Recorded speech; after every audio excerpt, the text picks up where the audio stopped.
সুপ্রিয় শিক্ষার্থীরা কেমন আছো সবাই? আশা করি অনেক অনেক অনেক ভালো আছো। ঢাকা বিশ্ববিদ্যালয়ের ভর্তি পরীক্ষা একদমই কিন্তু আমাদের দ্বার প্রান্তে চলে এসেছে। তোমাদের হাতে আর খুব বেশি সময় নাই, মাত্র তোমাদের 20 দিনের মতো সময় আছে। জানি এই মুহূর্তটা তোমাদের জন্য শঙ্কার, ভয়ের, আর এই সময়টাতে তোমাদের জন্য একটা চমৎকার সাপোর্ট নিয়ে আমরা চলে এসেছি জয়কুলি পাবলিকেশনসের পক্ষ থেকে। আজকে আমরা তোমাদের রসায়ন অংশের একটা ম্যারাথন ক্লাস নিব এবং এই ক্লাসে আমরা রসায়নের প্রথম পত্রের প্রথম অধ্যায় এবং দ্বিতীয় অধ্যায়ের বেশ কিছু কোশ্চেন সলভ করবো। আশা করি এই কোশ্চেনগুলো সলভ করলে এগুলো তোমাদের জন্য অনেক অনেক হেল্প হবে এবং আজকের ক্লাসে তোমাদের স্বতঃস্ফূর্ত অংশগ্রহণের মাধ্যমে কিন্তু তোমরাও এখানে কমেন্ট করে আমাকে বিভিন্ন প্রশ্নের উত্তর জানিয়ে দিতে পারো। সো আমি তোমাদের প্রশ্ন করব, তোমরা আমাকে অ্যান্সার দিবে, তারপর আমি দেখবো যে তোমাদের কে কে সঠিক উত্তর দিতে পেরেছো এবং অবশ্যই সেই সঠিক উত্তরগুলো আমি ব্যাখ্যা সহ তোমাদেরকে বলে দিব।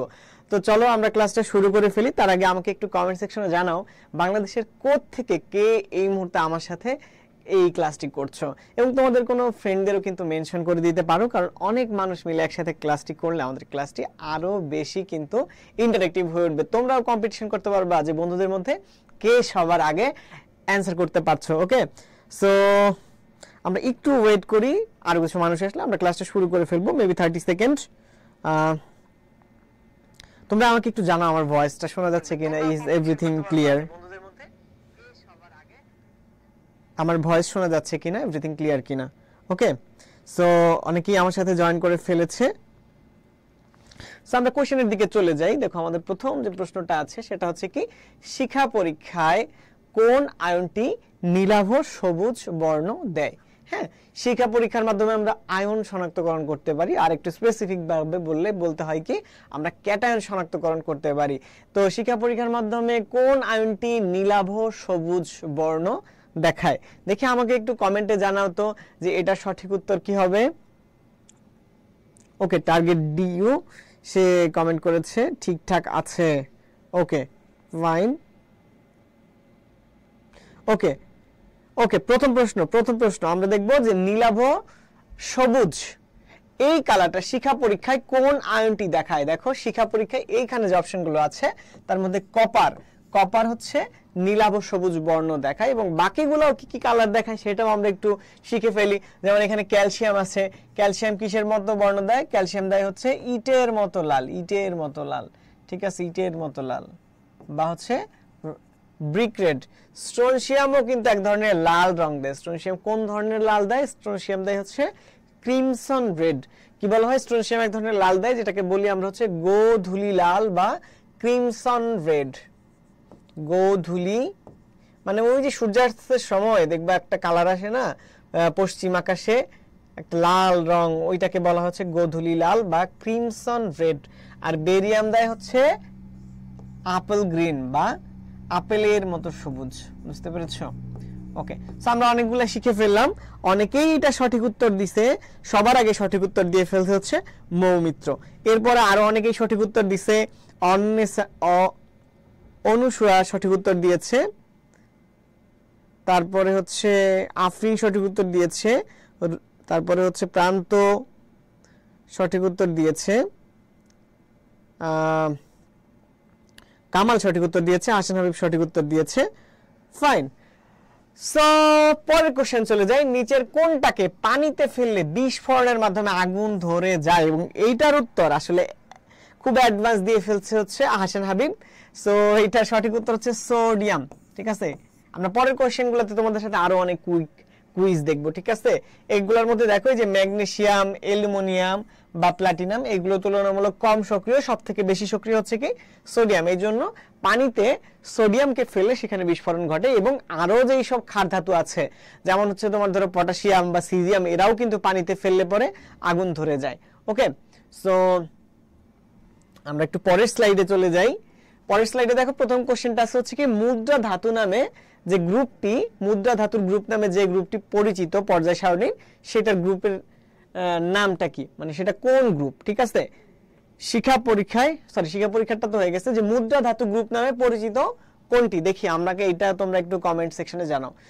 মুদ্রা ধাতু হচ্ছে মূলত ওইসব ধাতু যেগুলোর একটু রাসায়নিক সক্রিয়তা কম, যেগুলো প্রাচীন কালে বা প্রাগৈতিহাসিক কালে সেগুলো দিয়ে বিভিন্ন ধরনের কয়েন তৈরি করতে ব্যবহার করা হতো। যেমন এক সময়ে তোমার সোনার কয়েন প্রচলিত ছিল, যে মুদ্রাগুলো সেগুলো সোনার হইতো। কোন একটা সময়ে রূপার হইতো, কোন একটা সময় তামার হইতো। ঠিক আছে, সো এই যে সব মেটেরিয়াল দিয়ে আগে এক সময় মুদ্রা বানানো হইতো তাদেরকে বলা হয় মুদ্রা ধাতু। এবং সেই মুদ্রা ধাতুর গ্রুপ হচ্ছে নিচের কোনটা?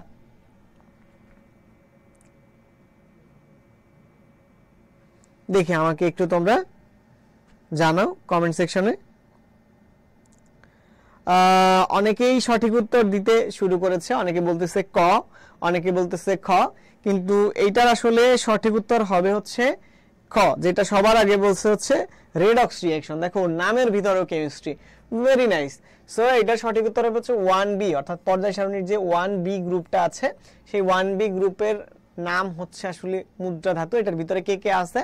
আছে হচ্ছে তোমার কপার আছে, তারপরে হচ্ছে অরাম আছে, তারপরে হচ্ছে আর্জেন্টাম বা সিলভারও আছে। ঠিক আছে, কপার, গোল্ড, সিলভার এরা আছে। ঠিক আছে, পরের কোশ্চেন নাম্বার 4, চোখে কোনটা প্রবেশ করলে চোখ রক্তবর্ণ ধারণ করে? মানে এই নিচের যে কেমিক্যাল গুলো আছে দেখো সবগুলাই তো ক্ষতিকারক কেমিক্যাল, এর মধ্যে কোনটা চোখের ভিতরে গেলে চোখ একদম লাল হয়ে যায়, ঠিক আছে, বা রক্তবর্ণ ধারণ করে? এইটা হচ্ছে আমাদের কোশ্চেনে চাইছে।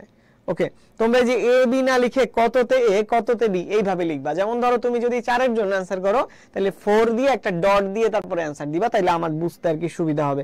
অনেকেই আমাদের কিন্তু এখানে সঠিক উত্তর দিচ্ছে। সবার আগে সঠিক উত্তর দিচ্ছে কে? রেডক্স রিঅ্যাকশন, তারপরে হচ্ছে অনুসরা, তারপর হচ্ছে নির্ঝর, টার্গেট ডিউ বলছে এ, না এটা বি হবে।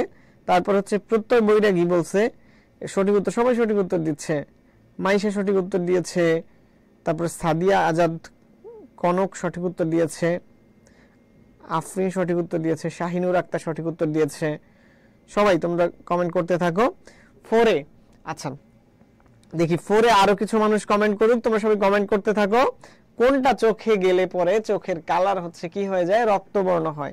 ওকে, তো অনেকেই সঠিক উত্তর দিচ্ছে। সবার আগে সঠিক উত্তর দিচ্ছে হচ্ছে মাইশা আর সোফার।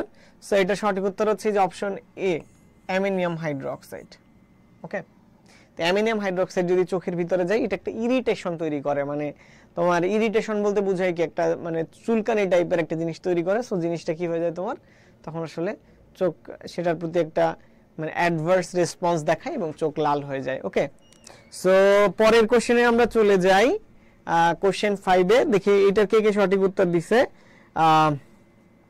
মাইশা, প্রান্ত, তারপরে হচ্ছে নওশিন, টার্গেট ডিউ, আফরিন, প্রত্যয়, তারপরে হচ্ছে রিফাত হোসেন, পার্থ সরকার, ঝুমু, হোয়াট এভার। তোমরা সবাই অনেক পারতেছো, দ্যাট ইজ ভেরি নাইস। এখন আমরা নেক্সট কোশ্চেনটা দেখি। নেক্সট কোশ্চেনে কি বলছে যে বিয়ার্ট ল্যাম্বার্ট সূত্রের প্রয়োগ আছে কোথায়? দেখো আমাদের এখানে অনেকগুলো পদ্ধতির নাম লেখা আছে, তাই না? ম্যাক্রো পদ্ধতি, মাইক্রো পদ্ধতি এবং সেমি মাইক্রো পদ্ধতি। ম্যাক্রো পদ্ধতি কি জিনিস? যেখানে হচ্ছে অনেক বেশি পরিমাণে স্যাম্পল নেওয়া হয়। আর হচ্ছে সেমি মাইক্রো কি, যেটা হচ্ছে আরেকটু কম নেওয়া হয়। আর মাইক্রো পদ্ধতিতে অ্যানালাইসিস যে করি, ওই অ্যানালাইসিস যেই স্যাম্পলের করি সেই স্যাম্পলের পরিমাণটা খুবই কম পরিমাণ নেওয়া হয়। বুঝতে পারছো? যেমন ধরো দেখবা কোনো টেস্ট করতে এক সিরিজ ভর্তি রক্ত নিয়ে নেয়, আবার কোনো টেস্ট করতে ল্যাবরেটরিতে আমাদের একটু রক্ত নেয় বা হালকা একটু কিছু নেয়, তাই না? তাহলে এই যে যেটা কম স্যাম্পল ইউজ করে এটা হচ্ছে কি আমাদের মাইক্রো বিশ্লেষণ, আর যেটা অনেক বেশি পরিমাণ স্যাম্পল লাগে সেটা হচ্ছে কি ম্যাক্রো বিশ্লেষণ। ঠিক আছে, সো এখন আমাদের কোশ্চেনে কি বলছে যে বিয়ার্ট ল্যাম্বার্ট সূত্র আছে একটা, সেই বিয়ার্ট ল্যাম্বার্ট সূত্র হচ্ছে কোন ধরনের পদ্ধতিতে ব্যবহৃত হয়? ঠিক আছে, সো দেখি কমেন্ট সেকশনে আমাকে জানাও।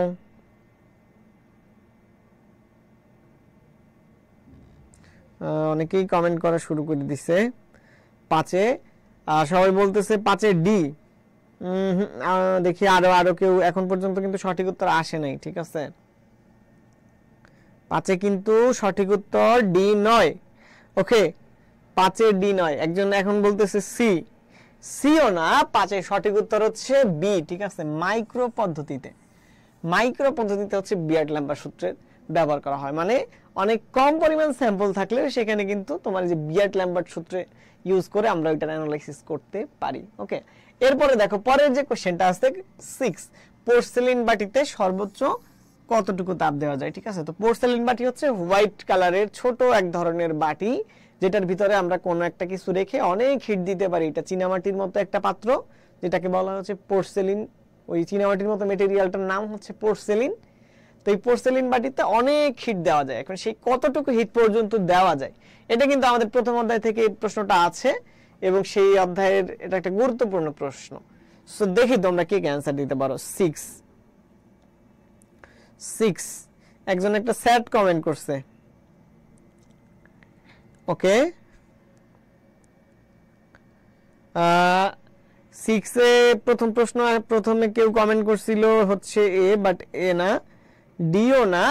6 এর সঠিক উত্তর হচ্ছে অপশন সি, যেটা সবার আগে উত্তর দিছে হচ্ছে নাদিয়া ইসলাম। কংগ্রাচুলেশনস।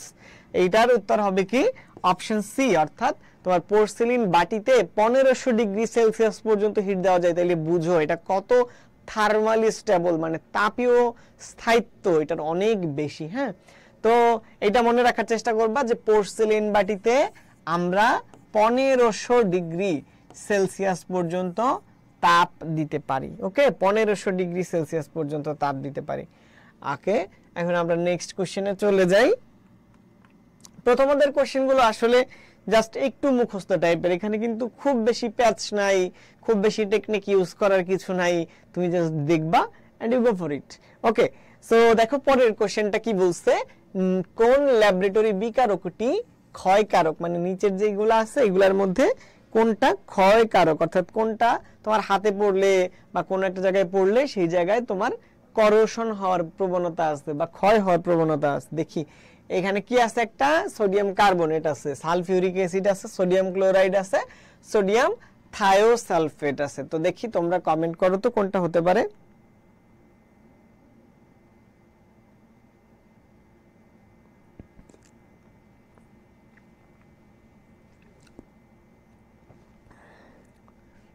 সাথে দেখি কে সবার আগে কমেন্ট করে ফেলতে পারে। এই মুহূর্তে আমরা প্রথমেই সবার আগে সঠিক উত্তর পেয়ে গেছি।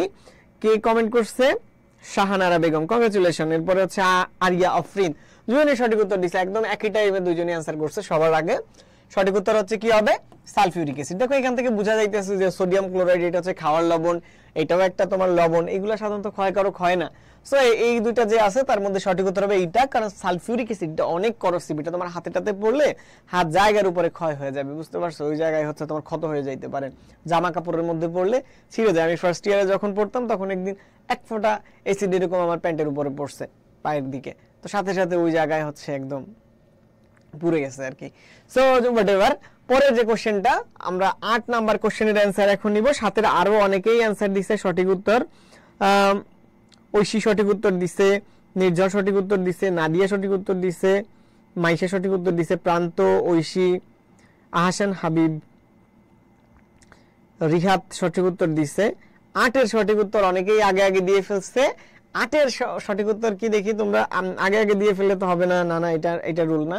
তো এটা কি হবে? 8 এর উত্তর হচ্ছে অপশন সি, যেটা হচ্ছে হ্যালোজেন যুক্ত। ঠিক আছে, কি বলছি, যেটা হচ্ছে হ্যালোজেন আছে। তো যেই সব যৌগে আসলে হ্যালোজেন থাকে তাদেরকে বলা হয় মোটামুটি পিসিবি, বুঝছো? অনেকগুলো হ্যালোজেন থাকে, তাদের হচ্ছে পলিক্লোরিনেটেড এই পিসিবি যৌগ আর কি। ঠিক আছে, সো পলিক্লোরিনেটেড বেনজিন, এই সব জিনিসগুলো হচ্ছে যদি ইনহেল করা হয় তখন সেটা তোমার সেভাবে যেতে পারে, বা যদি খাওয়া হয় বা স্কিনের সাথে তোমার টাচে আসে সেগুলো হচ্ছে আমাদের হিউম্যান বডিতে চলে যেতে পারে। যাওয়ার পরে সেগুলো যদি আমাদের লিভারে চলে যায়, লিভারে গিয়ে তখন সেখানে আসলে এক ধরনের ক্ষতি করে, একটা রোগ তৈরি করে, যেটাকে বলা হচ্ছে লিভার সিরোসিস। এবং লিভার সিরোসিস কিন্তু খুবই খারাপ একটা রোগ, আসলে এটা মানুষের জন্য অনেক ক্ষতিকারক। সো আমরা নেক্সট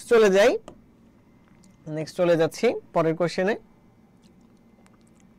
দেখি এইটা সঠিক উত্তর কে দেয়, যে ক্ষার দ্রবণ চোখে পড়লে নিচের কোন দ্রবণ দিয়ে ধুইতে হবে। সো দেখো ল্যাবরেটরিতে কাজ করার সময় বিভিন্ন দ্রবণ নিয়ে আমাদের কাজ করতে হয়, অ্যাসিডিক, ক্ষারীয়, বিভিন্ন ক্ষতিকারক রিয়েজেন্ট। যদি কোনো কারণে কোনোভাবে অ্যাক্সিডেন্টালি চোখের মধ্যে ক্ষার জাতীয় কিছু পড়ে, তখন সেটার তো একটা প্রতিকার আছে নাকি?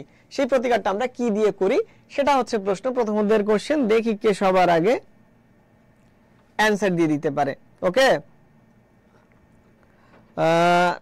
9 এর অ্যানসার তো পেয়ে গেছি। 9 এর অ্যানসার সবার আগে দিছে হচ্ছে কে, তোমার কনক, তারপরে দিছে আফরিন। দেখি আমি আরো কয়েকটা কমেন্ট আসুক।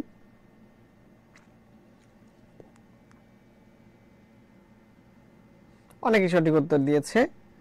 তো তো সবার আগে খুব সম্ভবত অ্যান্সার দিয়েছে হচ্ছে কনক। আমার এখানে যতগুলো কমেন্ট লোড হয়েছে, প্রান্ত সঠিক উত্তর দিছে, তাসনিম সঠিক উত্তর দিছে, নির্ঝর সঠিক উত্তর দিছে। তো এখানে কি হবে, বোরিক অ্যাসিড দ্রবণ। ঠিক আছে, অবশ্যই বোরিক অ্যাসিড হবে, কারণ কি তোমার চোখে যদি ক্ষার পড়ে তাহলে তো অবশ্যই তোমাকে অ্যাসিড দিতে হবে। দেখো এইটাও ক্ষারীয়, এইটা হচ্ছে লবণ, এই দুটা তো হবে না, আর এটা হচ্ছে অ্যাসিড। এখন অ্যাসিড এটা আবার একটা স্ট্রং অ্যাসিড, এখন খুব স্ট্রং অ্যাসিড যদি আবার চোখের ভিতরে দেওয়া হয় তখন চোখ নষ্ট হয়ে যেতে পারে। সো আমরা কি দেই, বোরিক অ্যাসিডের দ্রবণ দিই। আচ্ছা এবার বলো 10 নম্বরের সঠিক উত্তর কি, নিচের কোনটা বিষাক্ত রিয়েজেন্ট, মানে যেই জিনিসটা টক্সিসিটি আছে, ধরো সেইটা হিউম্যান বডিতে গেলে হিউম্যান বডির বিভিন্ন ভাবে ক্ষতি করতে পারে। সো 10 দাগের সঠিক উত্তর সবার আগে দেখি কে দিয়ে ফেলে। সবার আগে সঠিক উত্তর দিয়ে ফেলছে নাদিয়া, কংগ্রেচুলেশন। এরপরে হচ্ছে আদরিও সঠিক উত্তর দিয়েছে। সো ওকে, আরো অনেকেই সঠিক উত্তর দিছে, নির্ঝর সঠিক উত্তর দিছে, আফরিন সঠিক উত্তর দিছে, তারপরে হচ্ছে তাসনিম সঠিক উত্তর দিছে।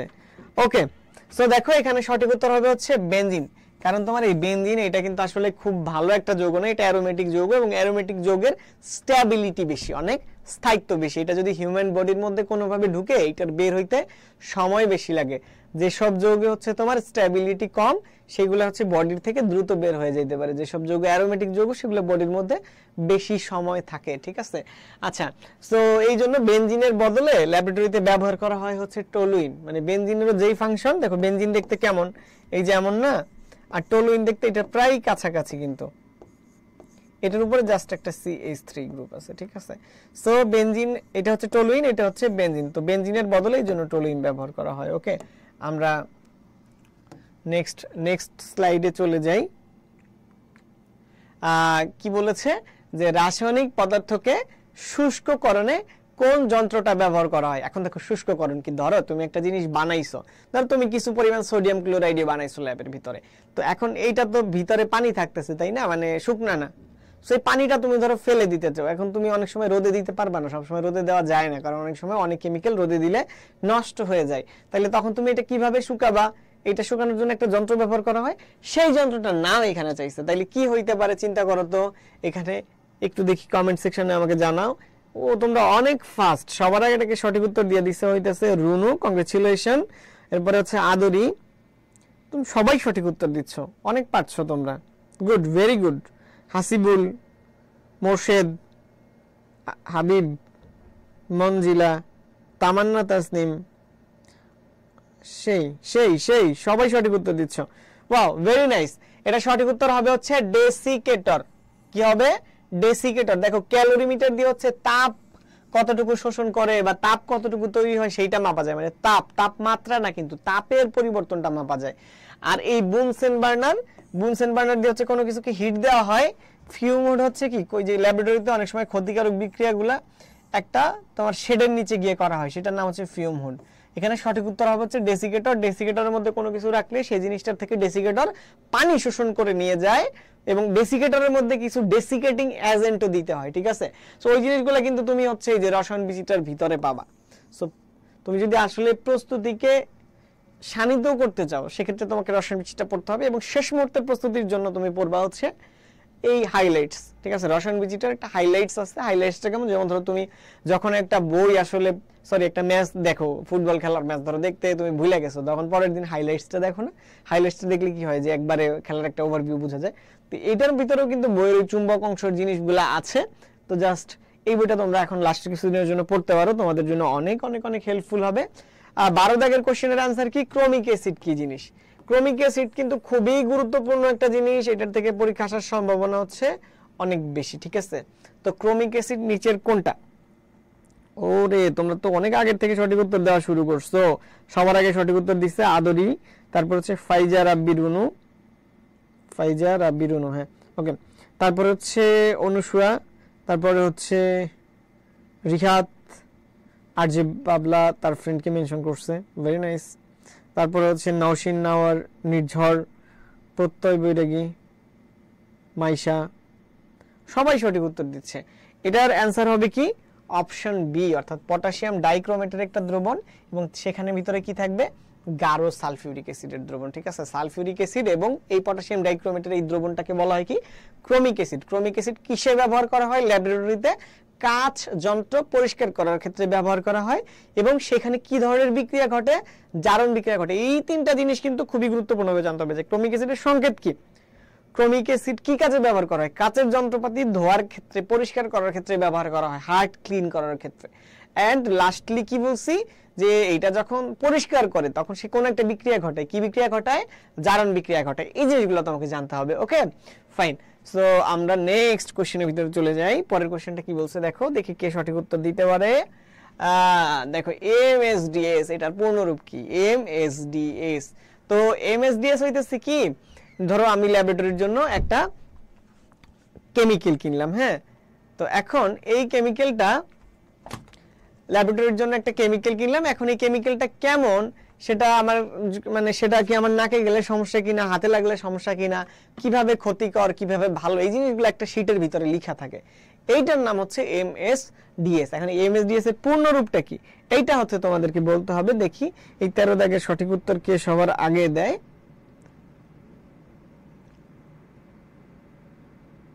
13 দাগেও সঠিক উত্তর দিচ্ছে আদরি। আসলে প্রত্যেকবারই সঠিক উত্তর আগে দিয়ে দিচ্ছে। এরপরে আরো অনেকেই একই টাইমে সবার আগে সঠিক উত্তর দিচ্ছে বলা যেতে পারে। নাদিয়া, তারপরে আফরিন, তারপরে প্রত্যয়, রিয়ামণি, তারপরে ওকে ঐশী, তারপরে হচ্ছে মাইশা, রকি, সুমাইয়া। সেই তোমরা সবাই সঠিক উত্তর দিচ্ছ। এটা হচ্ছে materials safety and data sheet, ঠিক আছে। এটার ভিতরে ওইটার যাবতীয় জিনিসপত্রগুলো হচ্ছে ডকুমেন্টেশন করা থাকে। অর্থাৎ এটা কি হাতে লাগলে সমস্যা হবে, নাকে গেলে সমস্যা হবে, খাইলে কতটুকু খাইলে মারা যাবে, সবকিছু লেখা থাকে, বুঝছো। এটাকে বলা হয় এমএসডিএস। পরের কোশ্চেনটা কি বলো, সফট গ্লাস দিয়ে তৈরি গ্লাস সামগ্রী কোনটি? এই জিনিসটা কিন্তু তোমরা দ্রুত কমেন্ট করে আমাকে জানিয়ে দিতে পারো। সফট গ্লাস দিয়ে তৈরি গ্লাস সামগ্রীর নিচের কোনটা? সেটা কি বুরেট, বিকার, পিপেট নাকি মেজারিং সিলিন্ডার? বুরেট কি জিনিস তোমরা জানো? এরকম একটা কাঁচ নল, এটার মাঝখানে তোমার একটু এরকম চওড়া থাকে, তারপর আবার এরকম সরু হয়ে যায়, তাই তো। আর পিপেট হচ্ছে এরকম একটা সরু কাঁচ নল যেটার নিচে এরকম একটা স্টপ কক থাকে। আর বিকার হচ্ছে কি জিনিস? এটা তো সবাই জানো যে বিকার কেমন, যেমন দেখতে। আর মেজারিং সিলিন্ডার হচ্ছে একটা লম্বা চোঙের মতো যেটার উপরে এরকম দাগ কাটা থাকে আর কি। ওকে, সো দেখি কে সবার আগে আমাকে সঠিক উত্তর দেয়।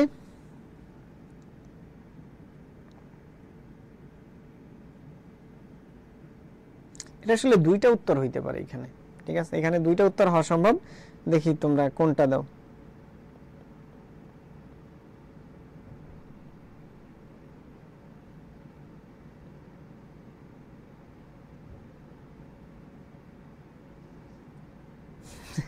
আমার ক্লাসে এই মুহূর্তে জয়েন করছে আমি সাকিব খান, সে সবাইকে শুভকামনা জানাইছে।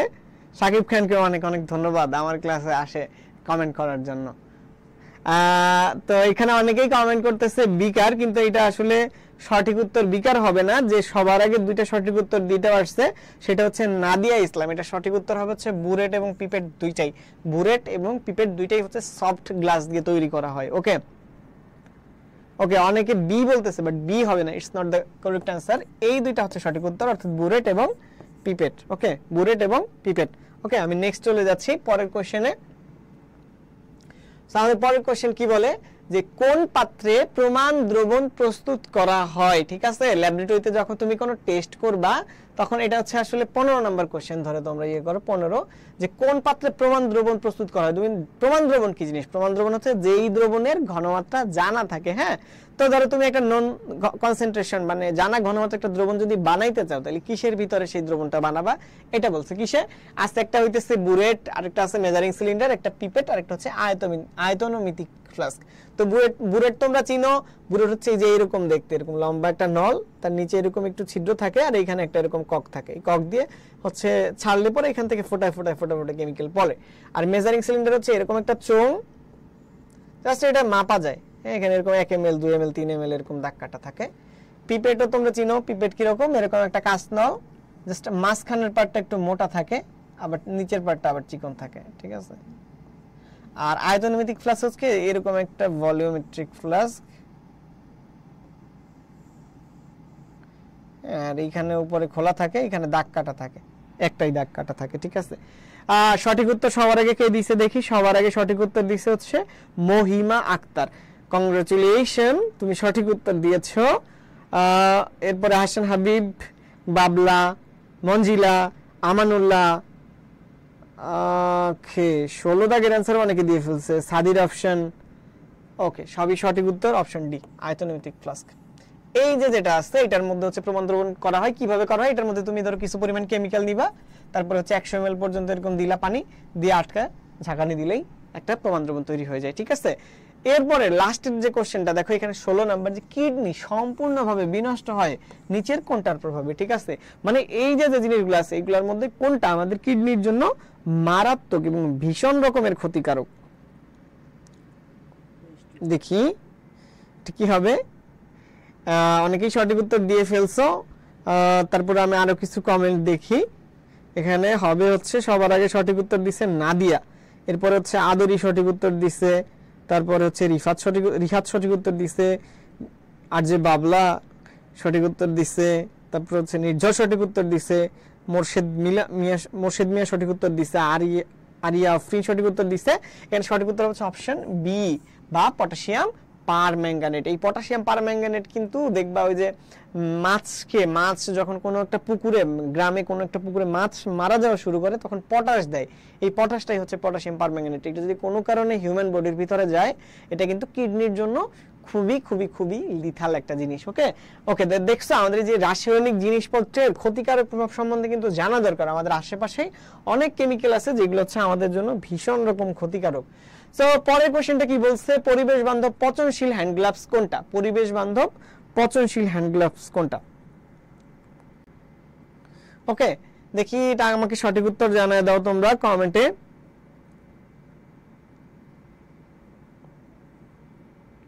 কে সবার আগে সঠিক উত্তর দেয়?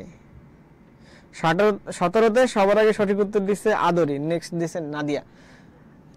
Good, right, correct. সো এখানে কি হবে, নাইট্রাইল গ্লাভস, অপশন সি। কিন্তু আরেকজন অ্যানসার দিচ্ছে বি, মাইশা তোমার এটা হয় নাই, এটা কিন্তু ল্যাটেক্স গ্লাভস না, এটা আসলে হচ্ছে নাইট্রাইল গ্লাভস, ঠিক আছে। এটার উত্তর কি, নাইট্রাইল গ্লাভস। ল্যাটেক্স গ্লাভস আসলে পচনশীল, বাট নাইট্রাইল গ্লাভস আরো বেটার আর কি, ঠিক আছে, নাইট্রাইল গ্লাভস। এর পরের কোশ্চেনটাতে আমরা চলে যাই, এখানে আরো অনেকে সঠিক উত্তর দিছে, সাদির আফসান দিছে, তাহসিন দিছে, অনুসুয়া দিছে, আমানুল্লাহ দিছে, ইমরুল কায়েস সেও সঠিক উত্তর দিয়েছে, রিহাত সঠিক উত্তর দিছে, শেহরিশ মুস্কান সঠিক উত্তর দিছে, সুবর্ণ আক্তার সঠিক উত্তর দিছে। তোমার অনেক কমেন্ট, যারা যারা আগে প্রথম 10টা কমেন্ট করে আমি পড়বো, ঠিক আছে, প্রত্যেকটা প্রশ্নের জন্য। এখন দেখো পরের কোশ্চেনে কি বলছে, বুরেটের একটা ক্ষুদ্রতম ভাগের আয়তন কত। মানে এই যে বুরেট তো তোমরা একটু আগে দেখলাই যে এরকম একটা লম্বা কাঁচনল, এটার মাথায় একটু ছিদ্র করা থাকে আর এখান থেকে একটা কক থাকে, এটা ঘুরাইলে আস্তে আস্তে একটু একটু করে পড়ে। সো এখান থেকে এরকম দাগ কাটা থাকে, এরকম যে ক্ষুদ্রতম দাগের ভিতরে পার্থক্য আসলে কতটুকু থাকে এটাই বলছে এখানে। এই কোশ্চেনটা কিন্তু ঢাকা ইউনিভার্সিটিতে বিগত কয়েক বছরে আসছে, সো এটা খুবই গুরুত্বপূর্ণ একটা কোশ্চেন, ঠিক আছে। দেখি কে সঠিক উত্তর দেয়। সবার আগে সঠিক উত্তর দিছে হইতেছে, আচ্ছা, আমানুল্লাহ সঠিক উত্তর দিছে, মাইশা সঠিক উত্তর দিছে, জিহাদ সঠিক উত্তর দিছে, রিয়ামনি সঠিক উত্তর দিছে, কাশেম সঠিক উত্তর দিছে, আব্দুল্লাহ সঠিক উত্তর দিছে, মাহিয়া দিয়েছে, তারপর তামান্না, সাদিয়া, মঞ্জিলা। ওকে, ইউ অল আর কারেক্ট। এটা কতটুকু হবে, 0.1 সেন্টিমিটার কিউব বা 0.1 ml। এটা কিন্তু সেন্টিমিটার কিউব না এসে ml এও আসতে পারে। সবসময় মাথায় রাখবা যে 1 centimetre cube is equal to 1 ml, ঠিক আছে, 1 ml। সো এটা কি হবে, 0.1 cm কিউব। পরের কোশ্চেনে আমরা দেখি কি বলছে, কোন গ্যাস আমাদের রক্তের সাথে মিশে হৃদস্পন্দনকে থামিয়ে দিতে পারে। 19 নাম্বার কোশ্চেন এবং 20 নাম্বার, তোমরা দুইটাই आंसर করে ফেলো যে সেমি মাইক্রো বিশ্লেষণে দ্রবণের পরিমাণ কত। ওই যে বললাম যে বিভিন্ন বিশ্লেষণ মানে সেমি মাইক্রো, মাইক্রো বা হচ্ছে ম্যাক্রো, এদের হচ্ছে ডিফারেন্স কি, এই জায়গায় স্যাম্পলের পরিমাণ বিভিন্ন থাকে। তো সেমি মাইক্রোতে কত হবে এবং 19 এ কত হবে, মানে 20 আর 19 দুইটা কোশ্চেন দিয়ে आंसर তোমরা আমাকে জানায় দাও।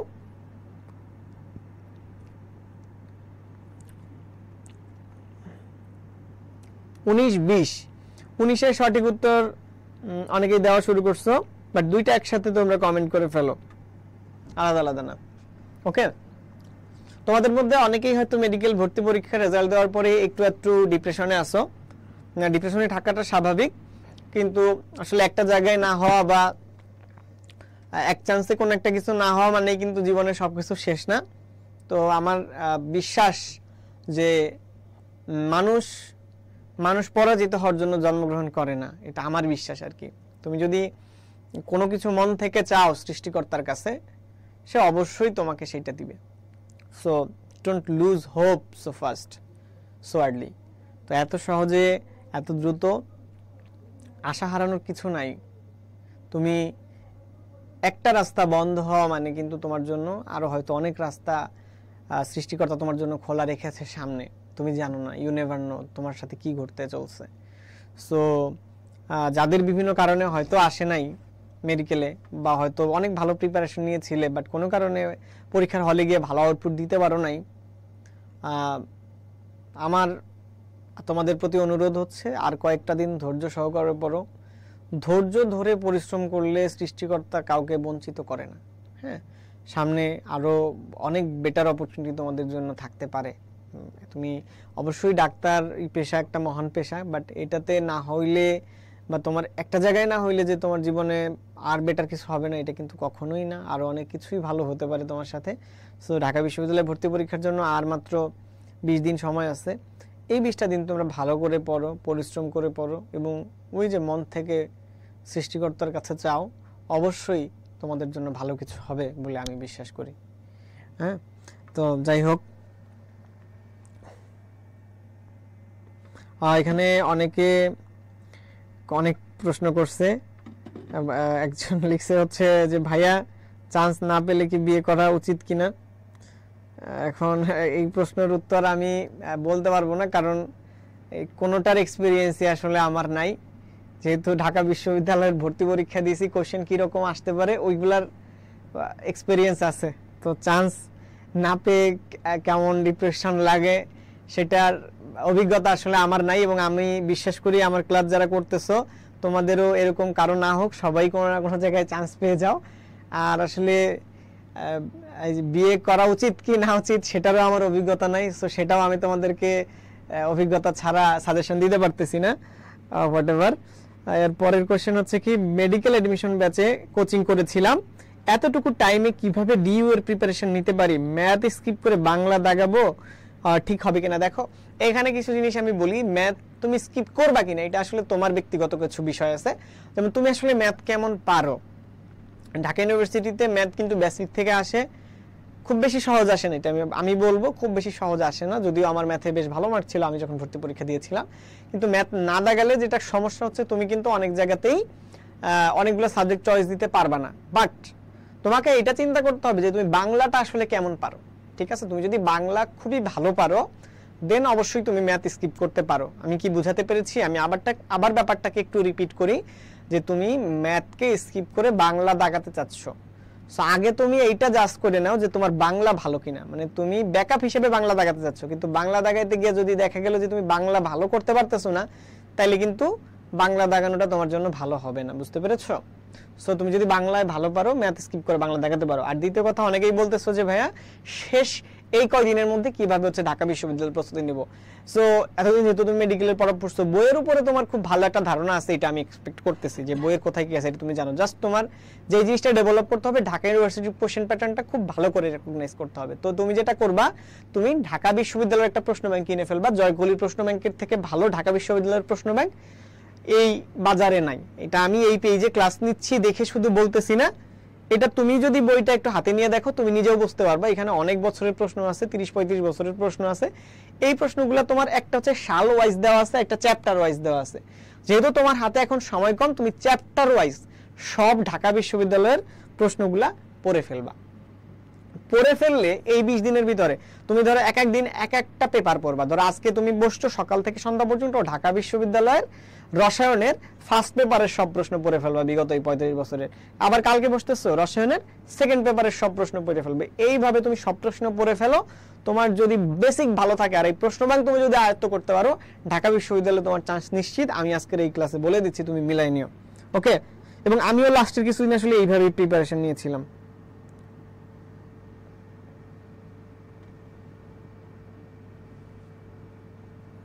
এই এমডি আব্দুল্লাহ এটারে ব্যান করো পেজ থেকে, উল্টাপাল্টা কমেন্ট করে।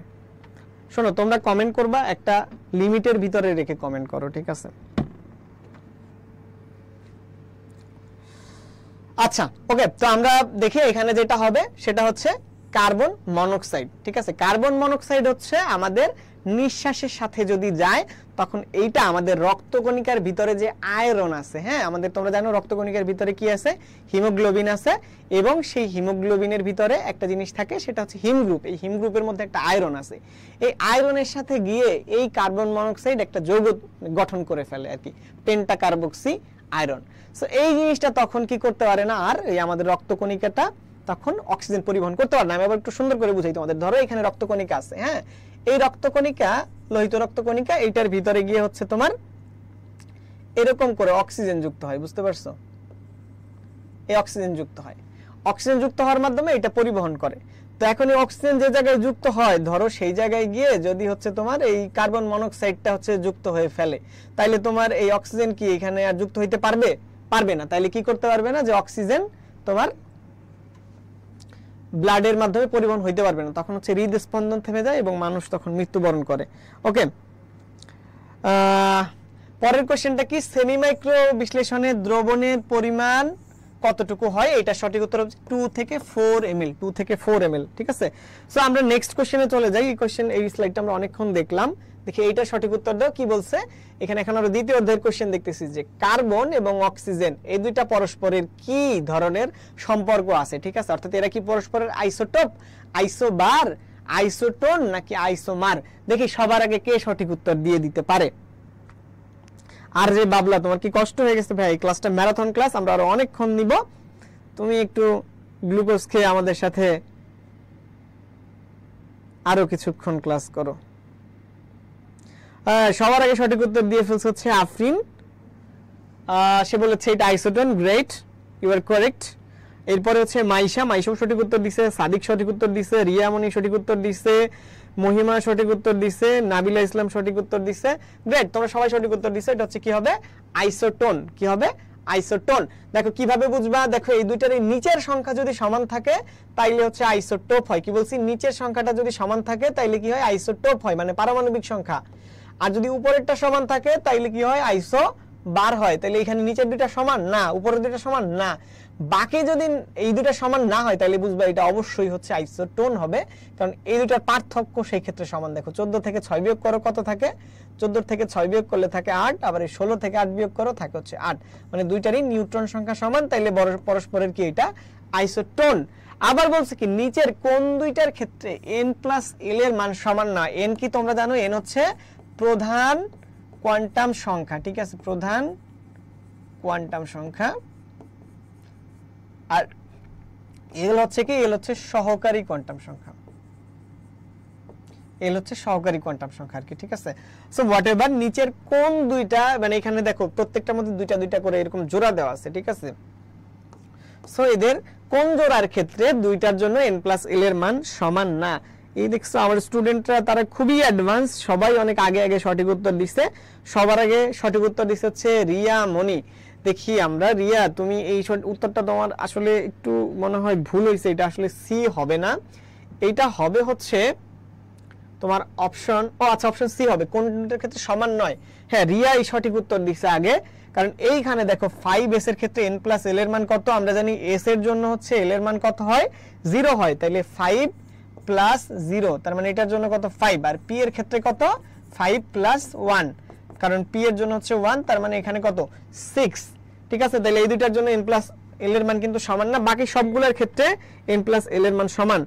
তারপরে হচ্ছে সুবর্ণা সঠিক উত্তর দিছে, তারপরে হচ্ছে নির্ঝর সঠিক উত্তর দিছে, আশানবী সঠিক উত্তর দিছে, মাইশা সঠিক উত্তর দিছে, তারপরে হচ্ছে মান্তাসা মুনা সঠিক উত্তর দিছে, ঐশী সঠিক উত্তর দিছে, আদরি সঠিক উত্তর দিছে, ইমরুল কায়েস সঠিক উত্তর দিছে, and many more. Okay, so আমরা এখন হচ্ছে পরের কোশ্চেনে চলে যাই। আমাদের নেক্সট কোশ্চেন কি বলছে, নিচের কোন সিরিজটা দৃশ্যমান বর্ণালী অঞ্চলের অন্তর্ভুক্ত? এটা কিন্তু খুবই গুরুত্বপূর্ণ একটা প্রশ্ন, এই প্রশ্নটা একদম পরীক্ষায় আসার মতো। কি বলছে, নিচের কোন সিরিজটা দৃশ্যমান বর্ণালী অঞ্চলের অন্তর্ভুক্ত? তো দেখো হাইড্রোজেনের যে বর্ণালীগুলো আছে এগুলো কিন্তু বিভিন্ন নাম আছে, তোমরা জানো। সবথেকে প্রথমটা হচ্ছে কি লাইম্যান সিরিজ, তারপরেরটা বামার, তারপরেরটা পেশ্চেন নাকি। তো এইগুলোর মধ্যে দেখো কোনটার তোমার হচ্ছে দৃশ্যমান বর্ণালী অঞ্চলের ভিতরে পড়ে, দেখি সঠিক উত্তর কি আগে দেয়। সো 23 সঠিক উত্তর, ওয়াও ভেরি ফাস্ট।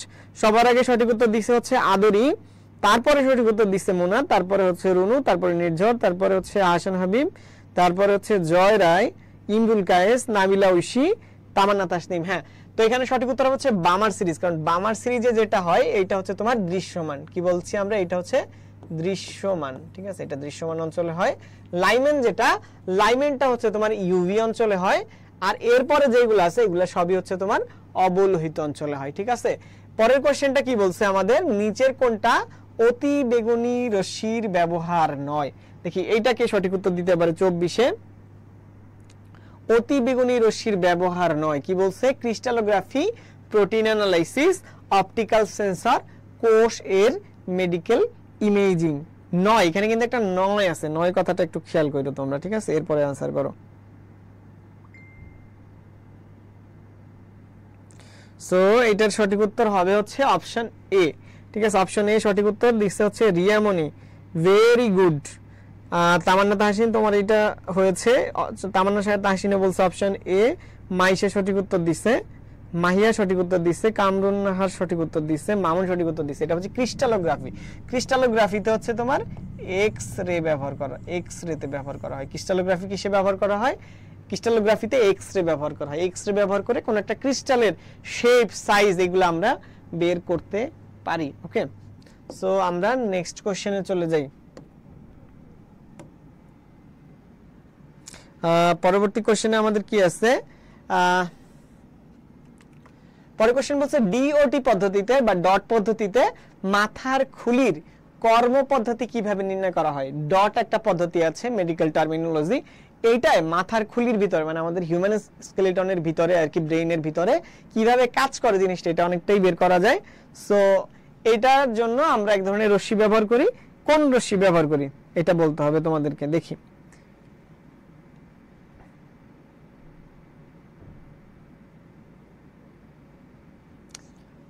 25, দেখি 25-এ কে সবার আগে সঠিক উত্তর দেয়। 25-এ সি বলতেছে, MRI অনেকে, but I think the answer is B, এটা হচ্ছে IR হবে। ওকে, NMR দিয়ে হচ্ছে ইমেজিং করা যায়, কিন্তু কর্মপদ্ধতি নির্ণয় জিনিসটা হচ্ছে IR রশ্মি দিয়ে হবে, ঠিক আছে। এরপর হচ্ছে দ্রাব্যতা গুণফলের ক্ষেত্রে সঠিক সমীকরণ কোনটি? এখানে একটু টাইপিং মিস্টেক হয়েছে, এখানে আসলে ARB এরকম একটা জিনিস ছিল।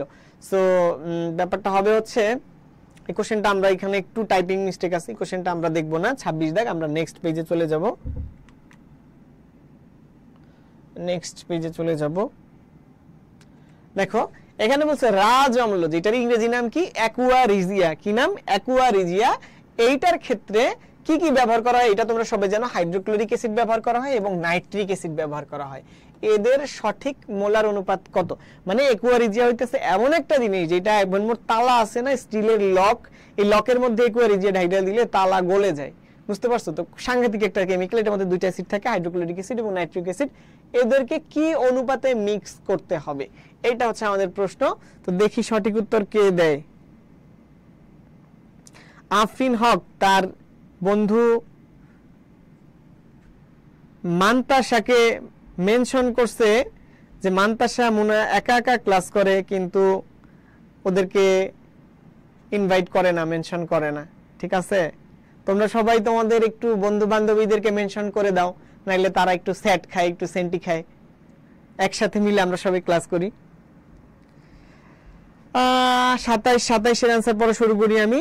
27-এর সঠিক উত্তর ডি না, যে ডি লিখছো, ডি হয় নাই। 27-এর সঠিক উত্তর হচ্ছে বি, অপশন এইটা। মনে রাখবা কেমনে, দেখো এইটা, এই যেইটাই 3 আছে ওইটা 1 হবে, যেইটাই 1 আছে ওইটাই 3 হবে। এটা এখানে কোনো নাম্বার আছে, সবগুলো 1 1 করে না, তাহলে এইটার 3 অনু, এটা হচ্ছে 1 অনু, তাহলে 3:1, এটা হবে আমাদের সঠিক উত্তর, ঠিক আছে। আর সঠিক উত্তর কে কে দিছে দেখি। মাইশা সঠিক উত্তর দিছে, তারপর হচ্ছে কামরুন নাহার সঠিক উত্তর দিছে, আফরিন সঠিক উত্তর দিছে, হাসান হাবিব সঠিক উত্তর দিছেন, তারপরে হচ্ছে তোমার রুনু সঠিক উত্তর দিছে, তামান্না সঠিক উত্তর দিছে, আব্দুল্লাহ সঠিক উত্তর দিছে, মহিমা আক্তার সঠিক উত্তর দিছে, বাবলা সঠিক উত্তর, না না ডি হবে না, ডি হবে না, মহিমা আক্তার তুমি ডি লিখছো, ডি হবে না, বি হবে, আমানুল্লাহ সঠিক উত্তর দিছে। ওকে, আমরা পয়েন্টে চলে যাই, দেখি 28 সঠিক উত্তর তোমরা দেওয়া শুরু করছো যে কোনটা শনাক্তকরণে নেসলার দ্রবণ ব্যবহার করা হয়। ভেরি ফেমাস কোশ্চেন, খুবই ইম্পর্টেন্ট, ঠিক আছে, এটা 5টা স্টার দাও, কোনো না কোনো পরীক্ষায় পাবাই, ঠিক আছে। সো এটা কি হবে, অ্যামিনিয়াম আয়ন, এটা তোমরা সবাই জানো, এটা আগেই লিখে কমেন্ট করে ফেলছো, এটার জন্য আর আমি কুইজ দিব না, অ্যামিনিয়াম আয়ন। এখন আমি এখান থেকে তোমাদেরকে আরেকটা প্রশ্ন করি, বলো তো নেসলার দ্রবণের সংকেত কি? দেখি এটা আমাকে কমেন্টে কে জানাইতে পারো যে নেসলার দ্রবণের সংকেত কি, নেসলার দ্রবণের সংকেত কি? এটা কিন্তু পরীক্ষায় আসে, অনেক আসে।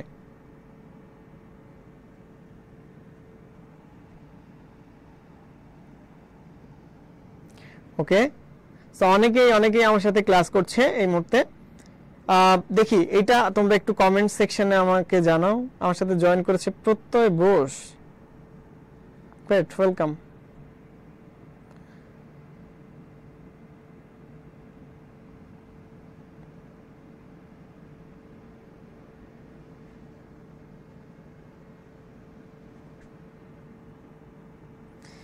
সবার আগে সঠিক উত্তর দিছে হচ্ছে মনজিলা। সো ইয়া K2HgI4, এবং এটার সাথে একটু বেসিক মিডিয়ামে ইউজ করতে হয় এটাকে, সাধারণত আমরা এটার সাথে পটাশিয়াম হাইড্রোক্সাইড বা সোডিয়াম হাইড্রোক্সাইড দেই। আশান ভাই সেটা সঠিক উত্তর দিছে।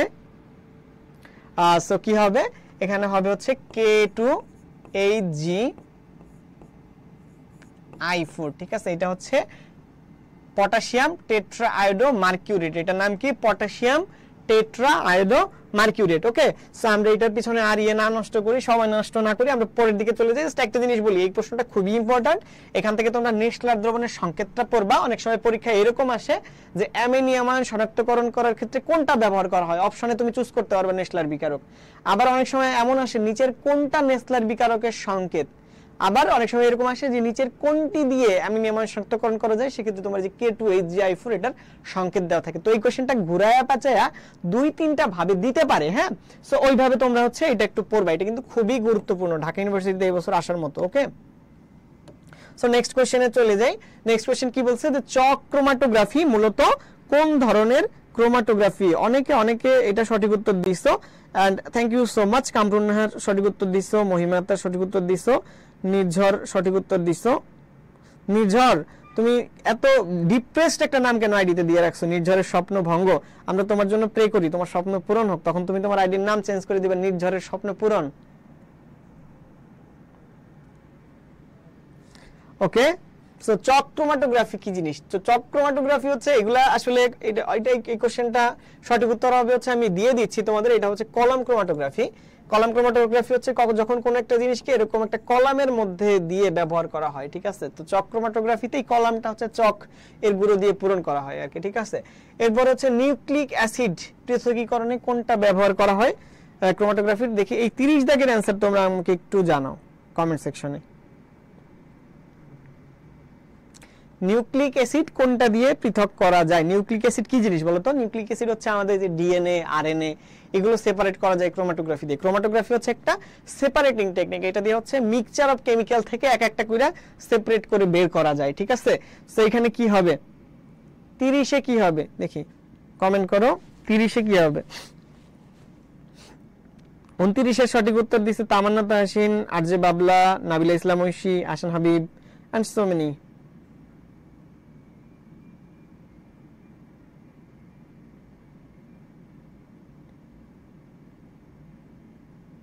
ওকে, 30-এর সঠিক উত্তর দিছে মহিমা আক্তার, প্রত্যয় বৈরাগী, আরজে বাবলা, মাইশা, হ্যাঁ, and you all are correct. এখানে হচ্ছে কাগজ ক্রোমাটোগ্রাফি বা পেপার ক্রোমাটোগ্রাফি দিয়ে নিউক্লিক অ্যাসিড সেপারেট করা যায়, ঠিক আছে। কি দিয়ে? কাগজ ক্রোমাটোগ্রাফি বা পেপার ক্রোমাটোগ্রাফি দিয়ে। আমরা নেক্সট কোশ্চেনের ভিতরে চলে যাই। নেক্সট কোশ্চেনে কি বলছে, যে রিডবার্গ ধ্রুবকের মান কত? রিডবার্গ ধ্রুবকের মান কত? দেখি এইটা তোমরা কে সবার আগে সঠিক উত্তর দিতে পারো। রিডবার্গ ধ্রুবকের মান কত তোমার সবার জানা, এবং এই কোশ্চেনটার এখানে যেভাবে দেওয়া, এখানে কিন্তু কোনো কনফিউশনেরও সুযোগ নাই। কারণ কি, এখানে সব হচ্ছে তোমার আলাদা আলাদা সংখ্যা। অনেক সময় তোমার যে 10 টু দি পাওয়ার নিয়ে ঝামেলা করে, যে সঠিক উত্তরের সংখ্যাটা দেওয়া থাকে কিন্তু 10 এর পাওয়ারগুলো ভিন্ন ভিন্ন থাকে, ওই ক্ষেত্রে তোমার কোশ্চেনটা একটু ডিফিকাল্ট হয়ে যায়, বাট এখানে কিন্তু ইজি।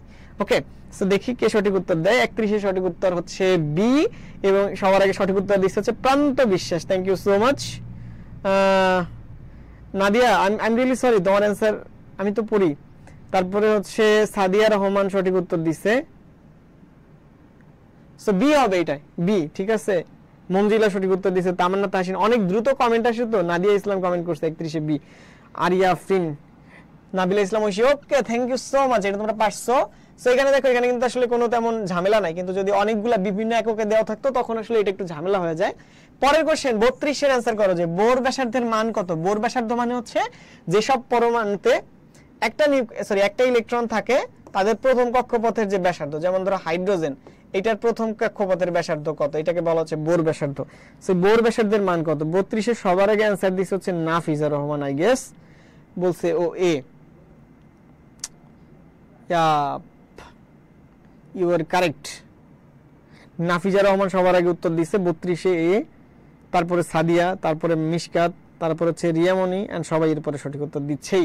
সো এটা হবে হচ্ছে এটা মিটারে দেওয়া আছে, বাট এটা আরো অনেকগুলো মান থাকে, যেমন 0.53 অ্যাংস্ট্রম, এটা একটা মান হইতে পারে। তার মানে কত, 0.53 ইনটু অ্যাংস্ট্রম মানে কি 10^10 মিটার। সো এরপরে হচ্ছে তুমি 10^11 বানাইলে এটা হচ্ছে 5.3 ইনটু 10^11 মিটার আসে। সো ওইটাই হচ্ছে এখানে করছে আর কি, বুঝছো। সো আমরা পরের কোশ্চেনে চলে যাই। কোশ্চেনগুলো আসলে সহজ, এগুলো তোমরা পারতেছো, এবং এই টাইপের কোশ্চেনই কিন্তু ঢাকা বিশ্ববিদ্যালয়ে ভর্তি পরীক্ষায় মূলত আসবে। এত বেশি কঠিন কোনো কিছু আসে না, সহজ সহজ জিনিসপাতিগুলাই আসে, বুঝছো।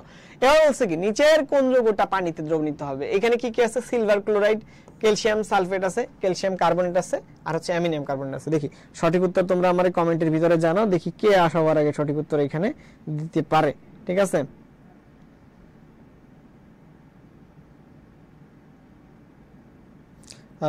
সবার আগে সঠিক উত্তর কে দিছে, 33 এ সবার আগে সঠিক উত্তর দিছে আই গেস রিয়ামণি, তারপরে হচ্ছে আরিয়া আফরিন। মানে আমার এইখানে আসলে কমেন্ট কি হারায় যায় নাকি আমি বুঝতেছি না।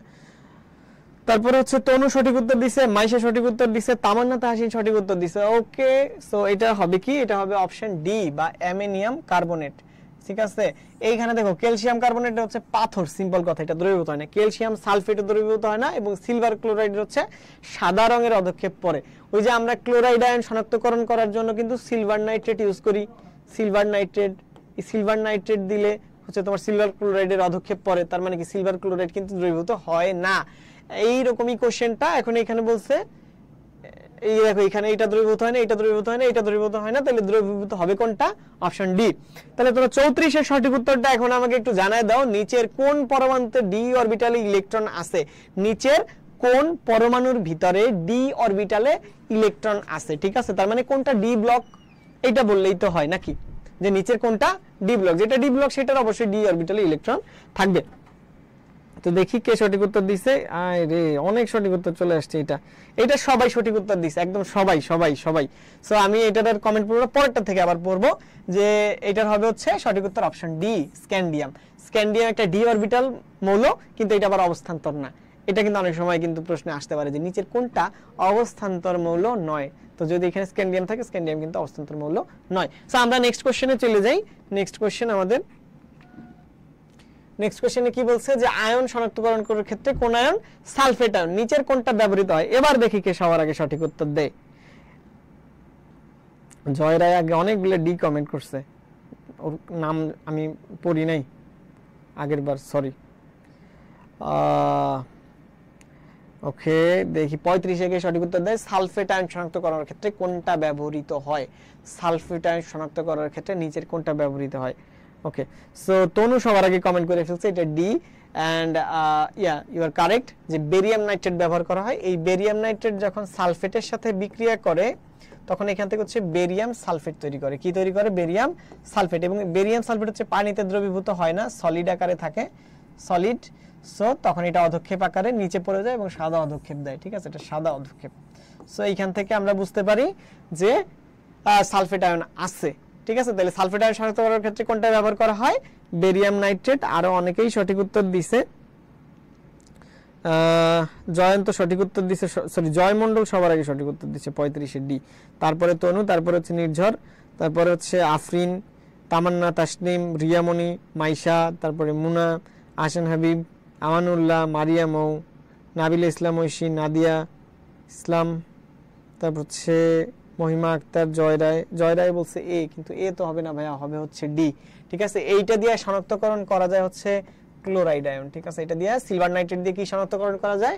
ক্লোরাইড। এবং এই যে এবং এইটা যেটা আছে অর্থাৎ অ্যামোনিয়াম হাইড্রোক্সাইড, এটা দিয়ে শনাক্তকরণ করা যায় হচ্ছে অ্যালুমিনিয়াম আয়ন। ঠিক আছে, কি আয়ন? Aluminium ion, aluminium 3+। আর এইটা দিয়ে হচ্ছে তোমার সালফেট, আর H2S দিয়ে আসলে কপার আয়ন, ক্যাডমিয়াম আয়ন, এইগুলো শনাক্তকরণ করা যায়। আমি সবগুলাই তোমাদেরকে বলে দিলাম। এটা দিয়ে কি কি হয়, যে কপার বা ক্যাডমিয়াম এইগুলো থাকলে তোমার এই যে হাইড্রোজেন সালফাইডের সাথে বিক্রিয়া করে এটা ব্ল্যাক কালার দেয়। ঠিক আছে, অ্যানায়ন শনাক্ত করা যায়, ক্যাটায়ন শনাক্ত করা যায়। আর নিচের কোনটা কম্পোজিট কণিকা? দেখি এইটা সঠিক উত্তর কে সবার আগে দেয়। নিচের কোনটা কম্পোজিট কণিকা? নিচের কোনটা কম্পোজিট কণিকা? 36-এর সবার আগে সঠিক উত্তর কে দিছে? তনুই মনে হয় এটা সবার আগে, না নির্ঝরের সবার আগে সঠিক উত্তর দিছে। তারপর হচ্ছে তনু সবার আগে সঠিক উত্তর দিছে, মাইশা সবার আগে সঠিক উত্তর দিছে। সবাই এরা অনেক আগে ফার্স্ট সঠিক উত্তর দিয়ে ফেলছে। রিয়ামণি, নাফিজা রহমান, আবু সুফিয়ান, এরা আসলে এরা স্টার, এমসিকিউ স্টার বলতে পারি আমি এদেরকে। প্রত্যেকটা কোশ্চেনে এরাই ঘুরে ফিরে সবার আগে সঠিক উত্তর দিচ্ছে। ওকে, সো নিচের কোনটা কম্পোজিট কণিকা? কম্পোজিট কণিকা হচ্ছে যে কণিকার মধ্যে একের অধিক মূল কণিকা থাকে। কি বলছি? যে কণিকার মধ্যে একের অধিক মূল স্থায়ী কণিকাগুলো থাকে। তো সেরকম কি আছে এখানে? ডিউটেরন আছে। কারণ ডিউটেরনের মধ্যে কি থাকে? একটা প্রোটন থাকে যোগ হচ্ছে একটা নিউট্রন থাকে। একটা প্রোটন এবং একটা নিউট্রন মিলে হচ্ছে কি তৈরি করে? ডিউটেরন তৈরি করে। তাহলে ডিউটেরন হচ্ছে কি? একটা কম্পোজিট কণিকা। সো অনেকেই সঠিক উত্তর দিয়ে ফেলছো। আমরা নেক্সট কোশ্চেনে চলে যাই।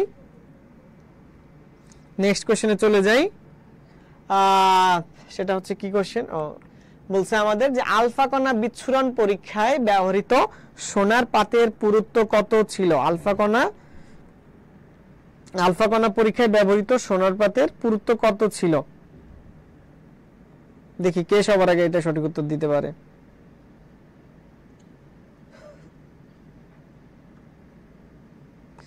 নির্ঝরই সবার আগে সঠিক উত্তর দিছে। এটা হচ্ছে 0.40 তারপর একটা 4 সেন্টিমিটার। এটা হবে হচ্ছে এখানে সঠিক উত্তর, দ্যাট ইজ ওয়েট। তারপরে সঠিক উত্তর দিছে মাইশা, সাদিয়া, রিয়ামণি, নাফিজা, প্রান্ত।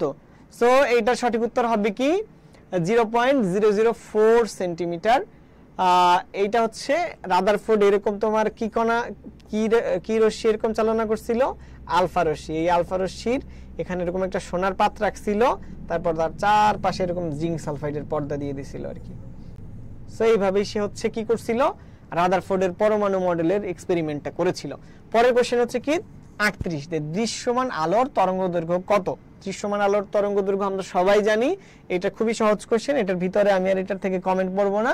380 থেকে 780 ন্যানোমিটার পর্যন্ত। কত? 380 থেকে 780 ন্যানোমিটার। ঠিক আছে, এবং এর থেকে যদি ছোট হয়ে যায় তখন সেটা হচ্ছে তোমার যেটা যে 380 থেকে ছোট হইলে সেটা হচ্ছে কি? ইউভি, এবং 780 থেকে বড় হইলে সেটা হয়ে যাচ্ছে আইআর বা অবলোহিত। ঠিক আছে, সো আমরা পরে চলে যাচ্ছি পরের স্লাইডে। আমাদের পরের স্লাইডের কোশ্চেন দেখি সবার আগে কে অ্যানসার করতে পারে। ঠিক আছে, এইটা আমি একটু খেয়াল করি, দেখি সবার আগে এখানে কে অ্যানসার করে। 39-এ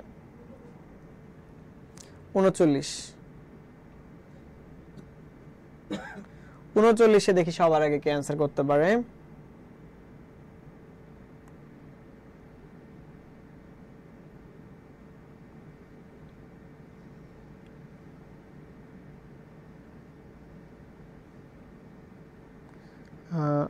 আমার এখানে নেটওয়ার্কটা একটু স্লো, দাঁড়াও তোমাদের কমেন্ট। 39-এ আমি আসলে আমি সরি, 39-এ সবার আগে আমার এখানে কমেন্ট দেখতে পাচ্ছি আমি আফরিনের, বাট এর আগে হয়তো আরো 2-1 কমেন্ট করে ফেলছে। তারপর প্রান্ত বিশ্বাস, তারপর তনু, রুনু, তারপরে হচ্ছে মহিমা আক্তার, কপার বলতেছে। ওকে, সে নিচের কোন আয়নটা নীলাভ সবুজ বর্ণ দেখায়? এই কোশ্চেনটা আসলে ডাবল আসছে, এই কোশ্চেনটা শুরুতে একবার চলে আসছিল, এটা কপার হবে। সো নেক্সট কোশ্চেন 40 নম্বরে কি বলি দেখো, যে পরমাণুর ক্ষেত্রে কোনটা অসম্ভব, মানে কোন অরবিটালটা অসম্ভব। দেখি এটা হচ্ছে, তোমরা আমাকে একটু কমেন্ট সেকশনে জানাও। দেখি কে সবার আগে উত্তর দেয়। সবার আগে উত্তর দিয়ে ফেলছে হচ্ছে তোমার নাদিয়া ইসলাম। সে বলছে 3F। হ্যাঁ, ইটস কারেক্ট, 3f সম্ভব না। দেখো আমাদের কোন কোন অরবিটালগুলো সম্ভব না, এই 1p 1d আরেকটা হচ্ছে 1f 1d আরেকটা হচ্ছে 1f, এই তিনটা সম্ভব না। 2 এর ক্ষেত্রে 2d আর 2f এই দুইটা সম্ভব না, আর 3 এর ক্ষেত্রে 3f সম্ভব না। ঠিক আছে, সেইগুলো হচ্ছে অসম্ভব অরবিটাল, এগুলো একটু মাথায় রাখবে আর কি, এগুলো কি সম্ভব না। দরকার হলে তোমরা একটা স্ক্রিনশট তুলে রাখতে পারো, তাহলে মনে থাকবে কি 1p 1d 1f 2d 2f আর হচ্ছে 3f, এগুলো হচ্ছে অসম্ভব অরবিটাল, এগুলো হইতে পারে না।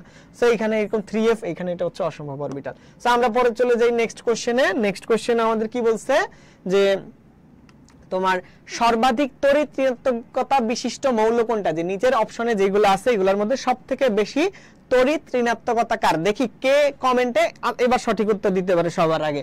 41 I am looking for the answer. Okay, we are looking for উত্তর। দেখি কে কে কে সঠিক উত্তর দিতে পারে।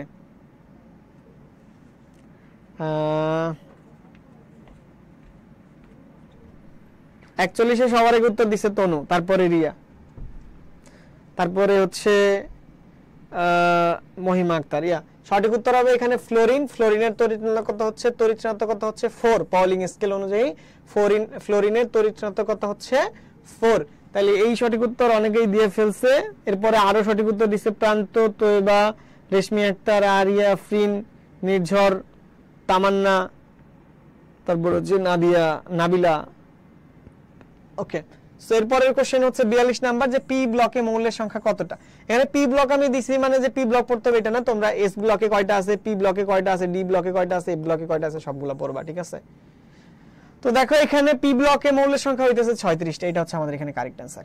এই 14টা হচ্ছে এস ব্লকে, আর ডি ব্লকে কয়টা আছে, এফ ব্লকে কয়টা আছে এটা তোমরা বাসায় পড়বা। ওকে, সো এটা হচ্ছে তোমাদের কাজ।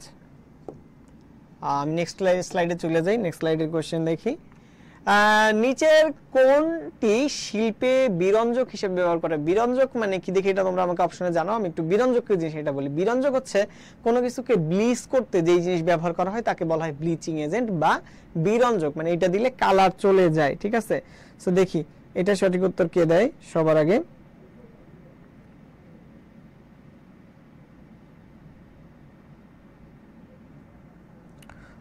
বিয়াল্লিশে, এটা 42 না, এটা হচ্ছে 44 আর কি, এটা হচ্ছে সরি 43 এ সঠিক সবার আগে তনুই প্রত্যেকবার সঠিক উত্তর দিচ্ছে। তনু বলছে এখানে option B. Okay, you are correct. এখানে সঠিক উত্তর হবে হচ্ছে বি বা ক্লোরিন। এই ক্লোরিন হচ্ছে বিরঞ্জক বা ব্লিচিং এজেন্ট হিসেবে ইউজ করা হয়।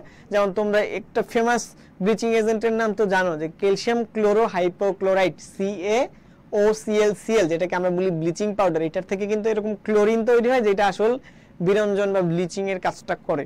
ওকে, সো এখানে সঠিক উত্তর হবে হচ্ছে অপশন বি। তারপরে যে কোশ্চেনটা, যে ব্রোমিনের সর্ববহিস্থ স্তরে ইলেকট্রনের সংখ্যা কি। দেখো ব্রোমিন হচ্ছে গ্রুপ 17 একটা মৌল, গ্রুপ 17। ঠিক আছে, তার মানে এর সর্বশেষ কক্ষপথে কয়টা ইলেকট্রন আছে, 7টা ইলেকট্রন আছে। সো এখন তোমরা একটু দেখো তো এখানে অপশন কি হবে, কোনটা সঠিক উত্তর হবে। এখানে আসলে দুইটা একই অ্যান্সার এবং এইটাই সঠিক উত্তর, যে S2P3, মানে এইটাও হইতে পারে এটাও হইতে পারে, দুইটাতেই S2P5। সো আচ্ছা এটা ডি আছে, এটা তো হবে না, সরি এইটা হবে S2P5, আমি এটা ডি ভাবছিলাম। সো S2P5 এটা সঠিক উত্তর হবে, কারণ দেখো এখানে S আর P দুইটা মিলে কত আসে 7, তার মানে কি এটা হচ্ছে 17তম গ্রুপে থাকবে আর কি। সো 44 সি সঠিক উত্তর সবার আগে দিছে কে, সবার আগে সঠিক উত্তর দিছে হচ্ছে 44 ডি না, 44 সি। আশান হাবিব সবার আগে সঠিক উত্তর দিছে, রিয়ামণি সবার আগে সঠিক উত্তর দিছে, তারপরে রিফাত সঠিক উত্তর দিছে অনেক আগেই। গ্রেট।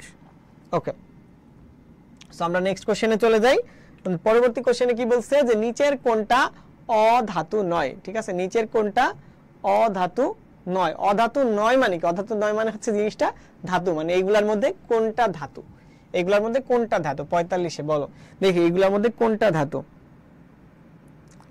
এগুলোর মধ্যে কোনটা ধাতু হিসেবে কাজ করে।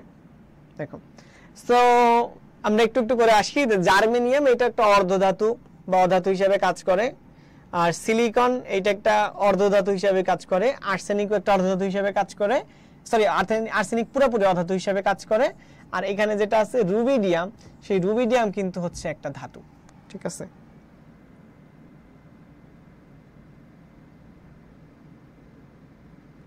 ওকে, দেখি কে সবার আগে সঠিক উত্তর দেয়। 45-এর সঠিক উত্তর সবার আগে দিয়েছে অনেকগুলো কোশ্চেন।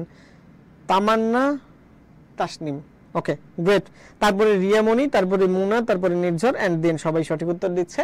তাহলে সঠিক উত্তর হবে কি রুবিডিয়াম। এটা হচ্ছে গ্রুপ 1 এ। সো আমরা জানি গ্রুপ 1 এ যারা আছে সবাইকে বলি হচ্ছে ক্ষার ধাতু, তাইলে এটা অবশ্যই কি ধাতু। এবং এটাও কিন্তু পানিতে দিলে এটা বিস্ফোরণ ঘটে। পর নিচের কোন যৌগটা গঠিত হওয়া সম্ভব নয়?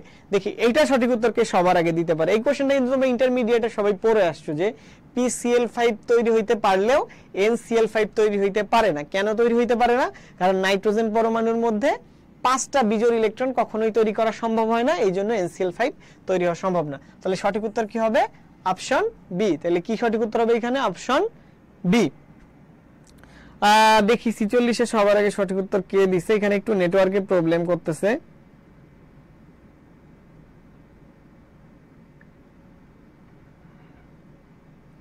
ছিচল্লিশে সঠিক উত্তর অনেকেই দিচ্ছে, তো আমার এখানে যেমন দেখাইতেছে সেই অনুযায়ী নিঝুম সবার আগে দিছে আর কি। রাফসান তারপরে সঠিক উত্তর দিছে and Mahima Akhtar already done. Thank you, great. So এটা কি হবে? NCl5 তৈরি হওয়া সম্ভব না। আমরা নেক্সট কোশ্চেনে চলে যাই। আমরা ক্লাসের প্রায় শেষের দিকে চলে আসছি, জাস্ট অল্প কিছুক্ষণ আমাদের আর এই ক্লাসটা চলবে। যে নিচের কোন অক্সাইডটা অম্লধর্মী? এবং অক্সাইড টপিকটা কিন্তু খুবই খুবই খুবই গুরুত্বপূর্ণ। এখানে আমি অম্লধর্মী দিচ্ছি, ক্ষারীয়ধর্মী দেই নাই, তার মানে কিন্তু পরীক্ষায় ক্ষারধর্মী আসতে পারে না এমন না। সো এখান থেকে তোমরা বলো যে নিচের কোন অক্সাইডটা অম্লধর্মী। আমি এটা বলে দেই যে কোনটা এখানে কোন ধর্মী। এই SiO2 যেটা আছে এটা সঠিক উত্তর, কারণ এটা হচ্ছে অম্লধর্মী। এই যে যেটা আছে এটা হচ্ছে উভধর্মী, এটা হচ্ছে উভধর্মী। এবং এই যে যে ধাতুর অক্সাইড আছে সোডিয়াম অক্সাইড, এটা হচ্ছে ক্ষারধর্মী, এটা হচ্ছে ক্ষারধর্মী। এবং H2 যেটা আছে H2O হচ্ছে উভধর্মী। আর তোমার কিছু আছে যেমন CO, NO, এরা হচ্ছে তোমার নিরপেক্ষ। সো এই যে 4 ধরনের অক্সাইড যে আমরা এখানেই দেখলাম যে অম্লীয় হয়, ক্ষারীয় হয়, উভধর্মী হয়, নিরপেক্ষ হয়। এই 4 ধরনের যে অক্সাইডের উদাহরণ এগুলো তোমরা ভালো করে পড়বা, এটার থেকে পরীক্ষায় প্রশ্ন আসতে পারে, ঠিক আছে। এরপর হচ্ছে অ্যামিনিয়াম আয়নের সংকরায়ন কোনটা? অ্যামিনিয়াম আয়নের সংকরায়ন কোনটা? দেখো অ্যামিনিয়াম আয়নের সংকরায়ন কোনটা, দেখি এটা আমাকে একটু কমেন্টে জানাও। এবং সাথে সাথে তোমরা এইটা একটু কমেন্টে জানাও তো কে একটা লিখে যে অ্যামিনিয়াম আয়নের আকার কি আর অ্যামিনিয়ার আকার কি, ঠিক আছে। অ্যামিনিয়ার আকার মানে সরি আকৃতি কি, অ্যামিনিয়া এবং অ্যামিনিয়াম আয়ন দুইটার আকৃতি কি। 48-এ সঠিক উত্তর অনেকেই দিয়ে ফেলতেছে। তানজিম হালিম সঠিক উত্তর দিছে, ওকে। sp3 সঠিক উত্তর হয়েছে, আমি উত্তরটা নিলাম। ঐশী সঠিক উত্তর দিছে, মাহিয়া সঠিক উত্তর দিছে, নির্জর সঠিক উত্তর দিছে, আমানুল্লাহ সঠিক উত্তর দিছে। ওকে ওকে গ্রেট। যে অ্যামিনিয়াম আয়নের সংকরায়ন কোনটা? sp3। অ্যামিনিয়া NH3 এইটার সংকরায়নও কিন্তু sp3। H2O এইটার সংকরায়নও sp3। H3O+ এইটার সংকরায়নও sp3। কিন্তু আমি একটা প্রশ্ন করছি যে এই NH3 এবং NH4+ এই দুইটার আকৃতি কি, মানে এইটার শেপ কি, এটার শেপ কি, এইটা একটু কমেন্ট সেকশনে তোমরা আমাকে জানাও, ঠিক আছে। আমি ক্লাসের পরের কোশ্চেনের দিকে মুভ করব, এটা একটু দেখি কমেন্ট সেকশনে আমাকে কেউ জানাইতে পারো কিনা। এই কোশ্চেনটা কিন্তু খুবই গ্রেট একটা কোশ্চেন যে অ্যামিনিয়ার আকার কি আর অ্যামিনিয়ামের আকার কি। 48-এ অনেকেই সঠিক উত্তর দিছে। এরপরে রিমা সঠিক উত্তর দিছে, মঞ্জিলা সঠিক উত্তর দিছে, অনুশ্রী ঘোষ সঠিক উত্তর দিছে, সাইদির আফসান সঠিক উত্তর দিছে, ফাতিমাতুজ জোহরা তুয়া সঠিক উত্তর দিছে, গ্রেট। সো আমি একটু বলে দেই যে অ্যামিনিয়ার আকার হচ্ছে তোমার পিরামিডাল, ঠিক আছে। NH3 এটা হচ্ছে পিরামিডাল আর NH4+ এটা হচ্ছে চতুস্তলকীয়। পরের কোশ্চেনে আমি চলে যাই। কি বলছে? নিচের কোন আয়নটা রঙিন যৌগ গঠন করে? নিচের কোন আয়নটা রঙিন যৌগ গঠন করে? দেখি কে সঠিক উত্তর দিতে পারো এটা সবার আগে। এবং লাস্টের কোশ্চেন 50 নম্বর হচ্ছে বেনজিনে কয়টা পাই বন্ধন বিদ্যমান? এটা খুবই সহজ কোশ্চেন, এটা 3য় অধ্যায়ের কোশ্চেন। ওকে, এই তো সঠিক উত্তর দিছে সবার প্রথমে হচ্ছে আশান হাবিব। ও বলছে যে NH3 হচ্ছে ত্রিকোণাকার পিরামিডাল, ত্রিকোণাকার পিরামিডীয় এবং NH4 টেট্রাহেড্রাল, কারেক্ট। তারপরে হচ্ছে তোমার তনু ওই একই উত্তর দিচ্ছে সঠিক। NH3 আশান হাবিব রিফাত সঠিক উত্তর। ফাতেমাতুজ জোহরা তুবা সঠিক উত্তর দিছো, গ্রেট। নিঝুমও সঠিক উত্তর দিছো, গুড। এই যে যারা এই জিনিসটা পারছো বোঝা যায় যে তাদের কনসেপ্ট আসলে খুবই ভালো। সো 49-50 এই দুইটার অ্যান্সারও অনেকে দিচ্ছ যে নিচের কোনটা রঙিন যৌগ গঠন করে। এখানে সঠিক উত্তর হচ্ছে নিকেল, কারণ নিকেল এখানে হচ্ছে অবস্থান্তর যৌগ। অবস্থান্তর মৌল। সো অবস্থান্তর মৌলগুলো হচ্ছে সুস্থিত আয়নিত অবস্থায় তাদের ডি অরবিটাল অপূর্ণ থাকে এবং তখন সেগুলা লিগ্যান্ডের সাথে যুক্ত হইতে পারে, লিগ্যান্ডের সাথে যুক্ত হয়ে জটিল যৌগ তৈরি করে এবং তখন এটা সুন্দর কালার দেয়। ঠিক আছে, এরপরে হচ্ছে বেনজিনে কয়টা পাই বন্ধন বিদ্যমান থাকে? বেনজিনের মধ্যে পাই বন্ধন থাকে হচ্ছে 3টা। ঠিক আছে, বেনজিন কি জিনিস তোমরা জানো, বেনজিন হচ্ছে এই যে এইরকম, তাই তো, এবং এইটাই একান্তর দ্বিবন্ধন থাকে, অর্থাৎ দ্বিবন্ধন, সিঙ্গেল বন্ধন, দ্বিবন্ধন, সিঙ্গেল বন্ধন, আবার দ্বিবন্ধন। সেখানে মোট দেখো যে 1টা 2টা 3টা, এই 3টা হচ্ছে এখানে পাই বন্ধন, তাহলে অপশন হচ্ছে 3টা। এবং এখানে বলতে পারি আমরা 3টা পাই বন্ধনে আসলে 6টা পাই ইলেকট্রন থাকে। ওকে, সো এই ক্লাসে লাস্টের দিকে অনেকে সঠিক উত্তর দিতেছো, নীলাম্বরী, তারপরে হচ্ছে আব্দুল্লাহ বিশ্বাস, রিয়ামণি, নির্ঝরের স্বপ্নভঙ্গ। নির্ঝর, তুমি এই ক্লাসে অনেক ভালোভাবে অ্যান্সার করেছো এবং আমার বিশ্বাস যে তোমার স্বপ্ন পূরণ হবে এবং তোমার আইডির নাম তুমি আবার চেঞ্জ করে নির্ঝরের স্বপ্ন পূরণ রাখবা তখন। ওকে, তারপরে হচ্ছে বাবলা সঠিক উত্তর দিচ্ছে, জয়মন্ডল সঠিক উত্তর দিচ্ছে। সো অনেকেই তোমরা সঠিক উত্তর দিচ্ছ, গ্রেট। মাইশা সঠিক উত্তর দিচ্ছে, কামরুন নাহা সঠিক উত্তর দিচ্ছে, নূরজাহান নিজুম সঠিক উত্তর দিচ্ছে, আসনাবি সঠিক উত্তর দিচ্ছে। Fine, great. সো আমাদের ক্লাসের শেষ পর্যায়ে চলে আসছি, আমাদের আজকের ক্লাসটা আসলে এই পর্যন্তই। তো তোমাদের পরীক্ষা আসলে খুব সন্নিকটেই, শেষের সময়টা আসলে খুবই গুরুত্বপূর্ণ সময়, কারণ একটা কথা বাংলায় বলে, সেটা হচ্ছে শেষ ভালো যার সব ভালো তার। তো তুমি সারা বছর অনেক প্রিপারেশন নিলেও লাভ নাই যদি তুমি শেষের সময়টা হেলায় ফেলায় কাটাও। অনেকে পরীক্ষার আগে ওভার কনফিডেন্ট হয়ে যায়, তারপরে খালি ঘোরাঘুরি করে, এটা আসলে পরীক্ষার জন্য খুব ক্ষতিকারক। ঠিক আছে, যেমন আমার নিজের ক্ষেত্রে ভর্তি পরীক্ষার আগে তাই হয়েছিল। আমি পরীক্ষার 15 দিন আগে মনে হয়েছে ওকে ফাইন, পরীক্ষা তো ভালোই পারি, একটু গায়ে বাতাস লাগে, ঘুরে বেড়াই। তো এইগুলো করতে গিয়ে হয়তো লাস্টের দিকে আসলে পড়াশোনাটা একটু কম করছিলাম, বাট ওই সময়টা হয়তো আর একটু পড়াশোনা করলে আর একটু ভালো পরীক্ষা দেওয়া যাইতো। সো তোমরা প্লিজ এইটা করবা না। পড়াশোনা বাদে ওই যে অনেকের বিভিন্ন মোটিভেশন শুনবে, আরে এত পড়া লাগে না, এই করা লাগে না, ওই করা লাগে না, বেসিক টেসিক এইসব শুনে লাভ নেই। তোমার পরীক্ষার জন্য বই পড়তে হবে, এইটাই হচ্ছে অমুক সত্য কথা।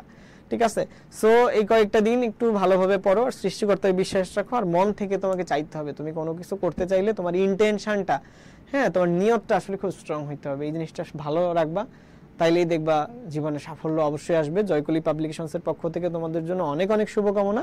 আরেকটা শেষ টিপস তোমাদের শেষ সময় দিয়ে যাই, সেটা হচ্ছে সবকিছু পড়ার পরেও লাস্টের সময় থাকলে তখন তোমরা হাইলাইটস বইগুলো একটু চেক করতে পারো, এবং এই বইগুলো কিন্তু খুবই ছোট, দামেও অনেক কম। হ্যাঁ, তো জাস্ট এই বইটা একটু তুমি দেখা যাচ্ছে 2-3 ঘন্টার মধ্যেও পড়ে ফেলা যায় যদি কেউ পড়ে, বা সর্বোচ্চ একদিনে একটু দেখলা, তাহলে দেখবা যে তুমি একদম ইম্পর্টেন্ট টপিক গুলো একটা হাইলাইটস পেয়ে গেলা। সো তাতে তোমার প্রস্তুতিটা আর একটু অবশ্যই পাকাপোক্ত হবে। সো টিল দেন ভালো থাকো, সুস্থ থাকো, থ্যাংক ইউ, বাই।